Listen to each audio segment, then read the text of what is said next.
Kerava, elokuu 2020. Yhdessä vuokra-asunnossa tapahtuu jotain, mitä ei edes rikosetsivä uskaltaisi unissaan kuvitella. Mies löydetään kuolleena, hänen kasvonsa peitettynä teipillä, hengitystiet tukittuna. Puukko on iskenyt syvälle niskaan ja kaulaan. Murhapaikalla on hiljaista, mutta jäljet kertovat väkivallasta, joka on jotain aivan muuta kuin hetken mielijohde. Tämä on Keravan ilmastointiteippimurha. Osapuolet ovat uhri, 27-vuotias mies, nimi ei ole julkinen. Tekijä, 27-vuotias nainen, tunsi uhrin henkilökohtaisesti, ei sukua.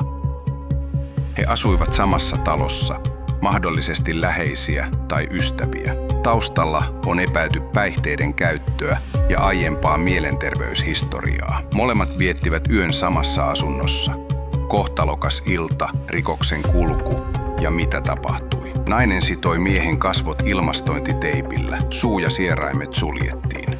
Uhri ei pystynyt hengittämään. Sen jälkeen hänet pulkotettiin 10 kertaa.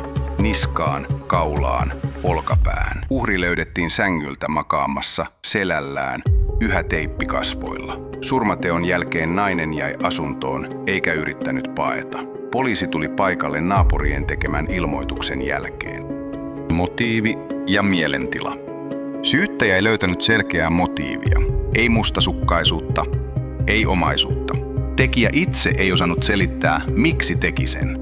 Nainen kärsi vakavasta psykoosista, ei ollut todellisuuden tajuinen. Oikeus totesi hänet täysin syyntakeettomaksi. Ei tuomiota vankeuteen. Oikeudenkäynti. Syyttäjä vaati elinkautista murhasta. Suunnitelmallisuus plus erityinen raakuus.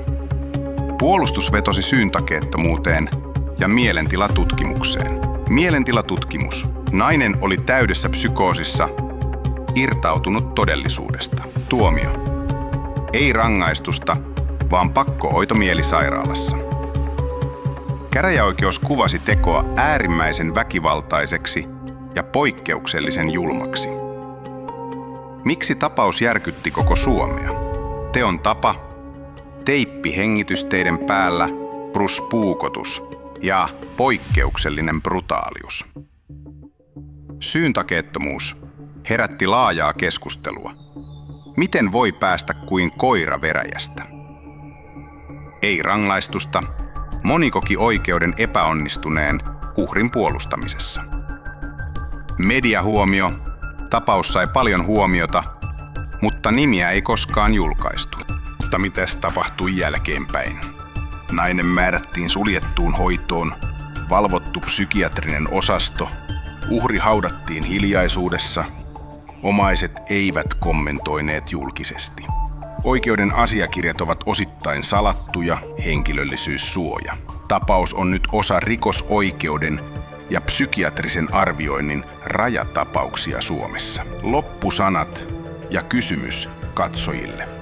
Mitä mieltä sinä olet?